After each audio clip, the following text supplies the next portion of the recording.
Hola, soy Paola Borda. Bienvenidos a un nuevo episodio del podcast de Ley y Libertad.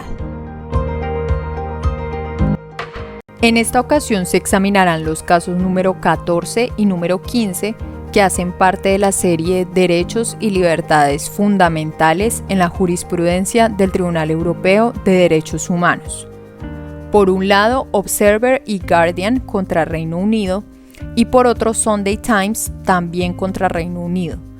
Ambos fueron resueltos por el Tribunal Europeo en noviembre 26 de 1991. La importancia de esta sentencia no es desdeñable pese a que fue proferida hace casi 30 años. De hecho, ella es citada en fallos recientes de, por ejemplo, 2011, 2015 o 2017, proferidos tanto por el mismo Tribunal Europeo como por las instancias judiciales inglesas. A continuación, presentamos una lista de algunos de ellos.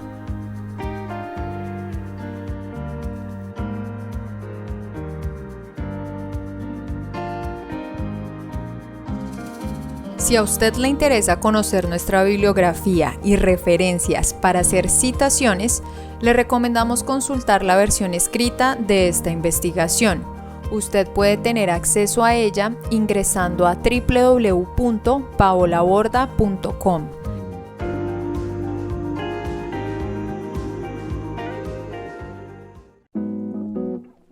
Casos número 14 y 15.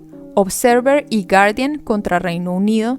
Sunday Times contra Reino Unido, número 2, de noviembre 26 de 1991.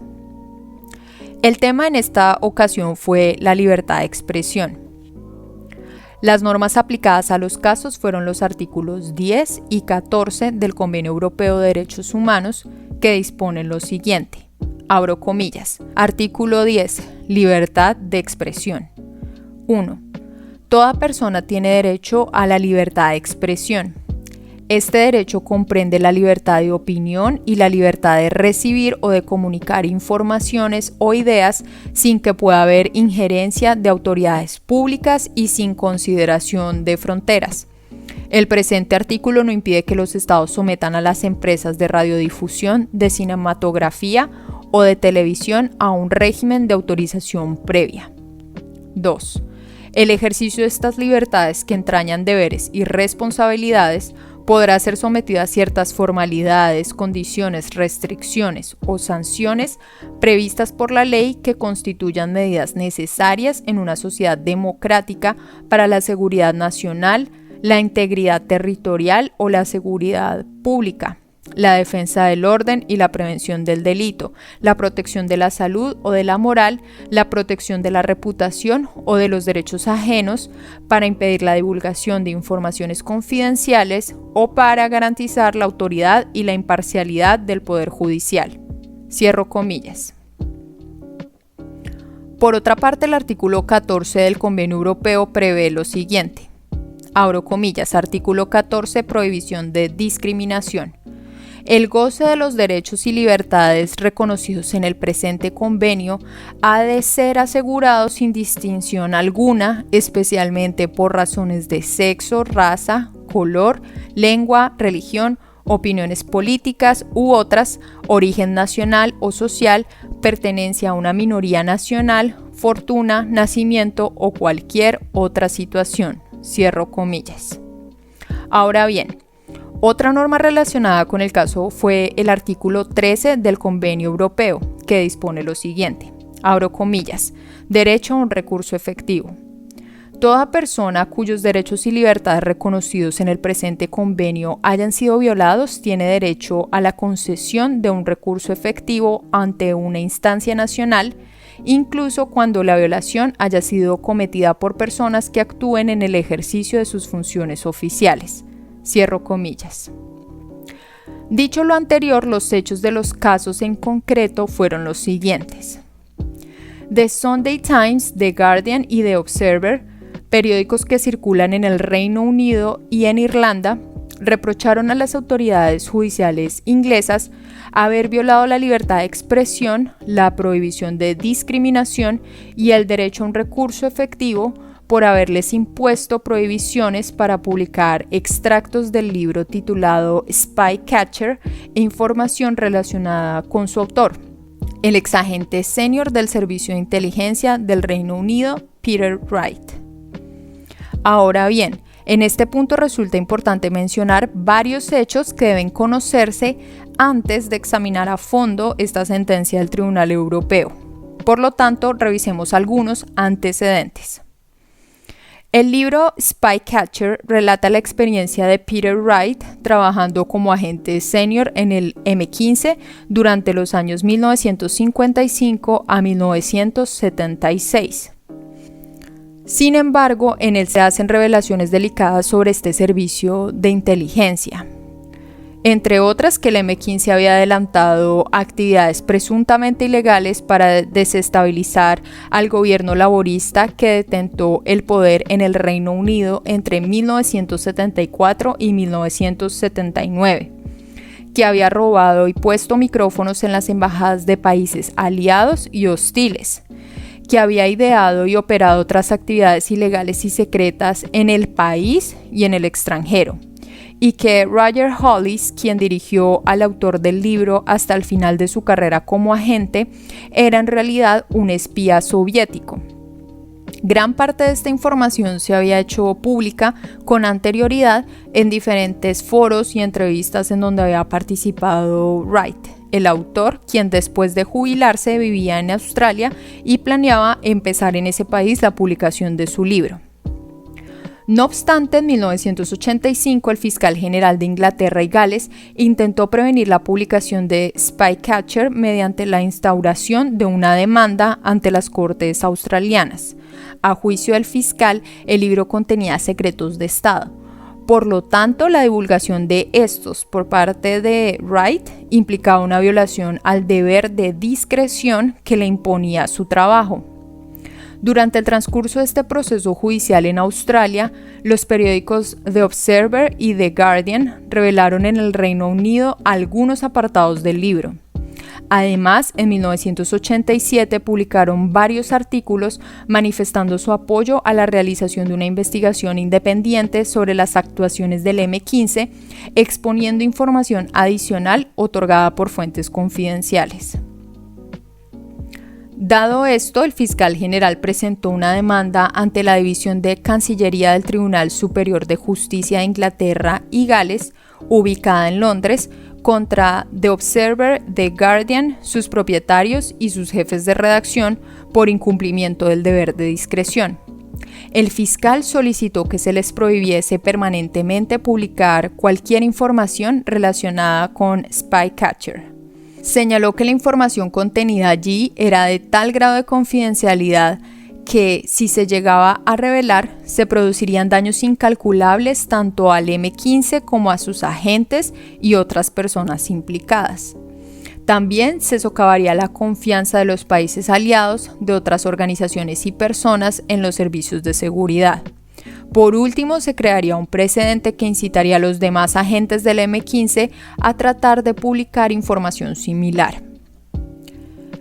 En Australia, el proceso judicial se solucionó en contra del gobierno británico en 1987. No obstante, el fiscal general apeló esta decisión de primera instancia ante el Tribunal de Apelación de Nueva Gales del Sur, ubicado en Sídney.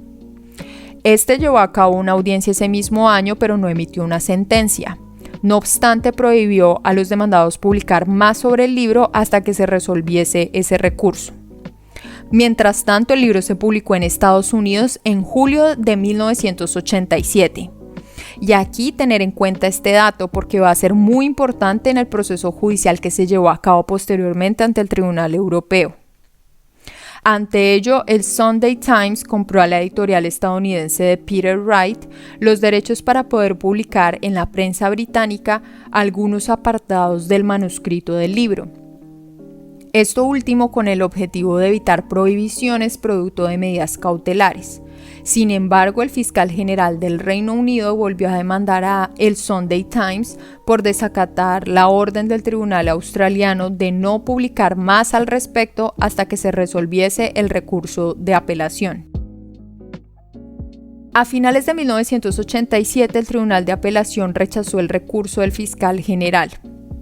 Argumentó que ninguna jurisdicción australiana tenía competencia para resolver ese asunto, porque por un lado implicaba indirectamente la aplicación del derecho público de un estado extranjero en Australia y por otro el caso involucraba resolver si la publicación del libro sería perjudicial o no para el interés público del Reino Unido, cuestión indiferente para el Estado australiano. Ante ese fallo, el fiscal general apeló la decisión ante la última instancia competente en ese país, el Tribunal Superior de Australia, que está ubicado en Canberra. No obstante, este se negó a prohibir la publicación del libro porque no era de su competencia salvaguardar los intereses del gobierno británico en relación con sus servicios de inteligencia. Como consecuencia de todo lo anterior, Spycatcher fue publicado en Australia en junio de 1988. Durante el proceso judicial en Inglaterra se profirieron varias sentencias. En esta oportunidad destacaremos dos de ellas. Primera, la de diciembre de 1987 y segunda, la de abril de 1989. Si usted quiere saber todos los detalles respecto a la primera sentencia, la de diciembre de 1987, que fue proferida por el juez Scott, por favor visite www.paolaborda.com. Continuemos aquí con la segunda sentencia, la de abril de 1989. En abril de 1989, el juez Morritt del Tribunal Superior de Justicia de Inglaterra y de Gales determinó en un sentido totalmente contrario a la sentencia del juez Scott que el Sunday Times sí había cometido un delito al divulgar información confidencial e impuso una multa de 50.000 libras esterlinas. El periódico apeló esta condena en 1990, pero el recurso fue desestimado. En consecuencia, los tres periódicos acudieron a la Comisión Europea de Derechos Humanos. En este punto es importante destacar que el fiscal general del Reino Unido no solo inició procesos judiciales para detener la publicación de Spycatcher en Australia y en el Reino Unido. De hecho, otros procesos judiciales tuvieron lugar en Hong Kong y en Nueva Zelanda, pero solo en Hong Kong el caso se resolvió a favor del Reino Unido. Por otro lado, el libro de Peter Wright fue todo un éxito en medio de estos pleitos judiciales. A las pocas semanas de su lanzamiento en 1987, en Estados Unidos se vendieron 715.000 ejemplares, en Canadá 100.000, en Australia 145.000, en Irlanda 30.000. Ese mismo año se enviaron además 100.000 ejemplares a diversos países europeos y el libro se tradujo a 12 idiomas diferentes. Estos son todos los antecedentes. Examinemos a partir de este momento el proceso judicial ante el Tribunal Europeo de Derechos Humanos y la sentencia de noviembre de 1991.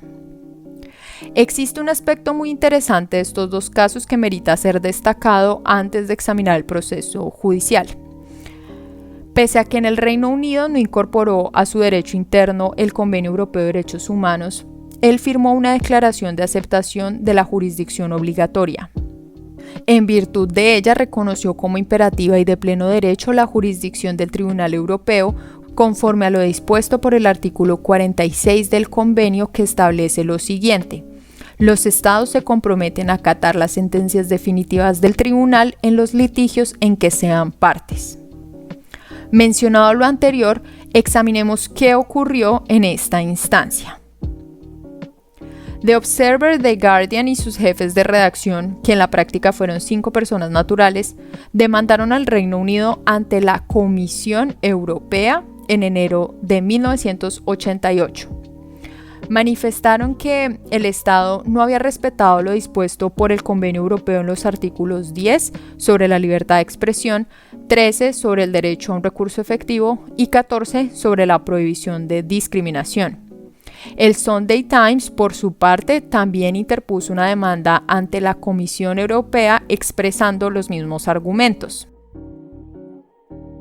En octubre de 1990 y ante el reenvío de los casos al Tribunal Europeo, esta vez el Tribunal Europeo, se estimó que era necesario aplicar el artículo 26 del reglamento de procedimiento de ese tribunal para dirimir estos dos casos.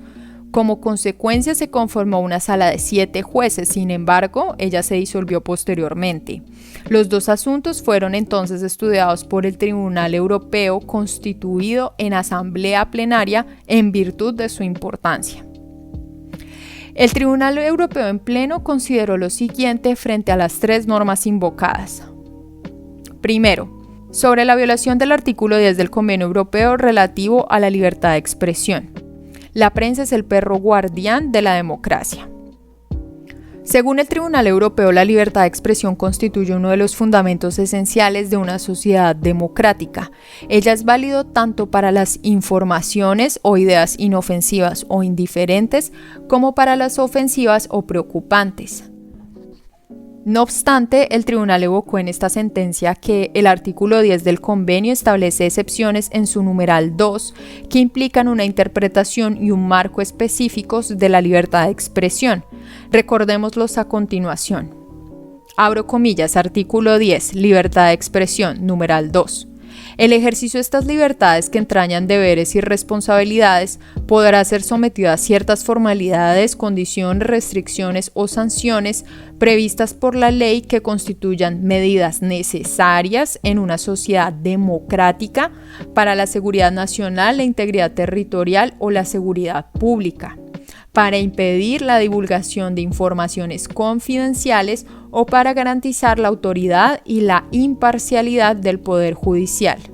Cierro comillas. Con fundamento en lo anterior, la prensa no debe sobrepasar los límites que imponen la preservación de la seguridad nacional o la garantía de la autoridad del Poder Judicial, entre otros aspectos. Sin embargo, según el Tribunal Europeo, ella sí debe comunicar información e ideas sobre cuestiones de interés público. Además, tiene el derecho a recibirlas, pues de no ser así, el Tribunal Europeo indicó que la prensa no cumpliría a cabalidad con su rol indispensable de, entre comillas, perro guardián de la democracia. Ahora bien, el Sunday Times expresó en su demanda que la injerencia judicial que se presentó no fue, entre comillas, necesaria en una sociedad democrática, conforme a los términos utilizados por el numeral 2 del artículo 10. El demandante manifestó que una vez que Spycatcher fue publicado en Estados Unidos en 1987, su contenido había perdido cualquier carácter confidencial. Adicionalmente, indicó que, independientemente de las prohibiciones judiciales decretadas en su contra, cualquier residente del Reino Unido podía adquirir el libro en el extranjero, ya que el gobierno británico no había prohibido su importación. No obstante, el gobierno británico replicó que las prohibiciones decretadas sí resultaron ser, entre comillas, necesarias para garantizar la autoridad del Poder Judicial y, como consecuencia, defender los intereses de la seguridad nacional. Ante lo anterior, el Tribunal Europeo consideró que tal medida no era suficiente para concretar los fines previstos en el numeral 2 del artículo 10. Concluyó que la protección de información confidencial que buscó el fiscal general no dio resultado, dada la publicación del libro en 1987 en los Estados Unidos. Por esa razón, previamente dijimos que este dato era importante. En consecuencia, el Tribunal Europeo falló que la injerencia judicial no fue en este caso necesaria dentro de una sociedad democrática y que el gobierno británico violó la libertad de expresión de los demandantes. Segundo, sobre la violación del artículo 14 del Convenio Europeo relativo a la prohibición de discriminación, la importancia de las posiciones comparables. Los demandantes señalaron que ellos no tuvieron la libertad de comunicar a sus lectores la información y las ideas contenidas en Spycatcher, que sí tuvieron los editores en Estados Unidos y alrededor del mundo. Por lo tanto, indicaron al Tribunal Europeo haber sido víctimas de una discriminación contraria al artículo 14 del convenio. El Tribunal Europeo estimó que no hubo tal violación. El artículo 14 prohíbe tratar de manera diferente, salvo justificación objetiva y razonable, a personas situadas en posiciones similares o comparables. En este sentido, el tribunal señaló que los editores extranjeros no debían ser objeto de las mismas restricciones a las que se sometieron a los demandantes, porque ellos nunca estuvieron sujetos a la jurisdicción de los tribunales ingleses. Es decir, no estuvieron en una situación comparable a la que estuvieron el Sunday Times, el Guardian y el Observer. Tercera y última consideración del Tribunal Europeo en esta sentencia.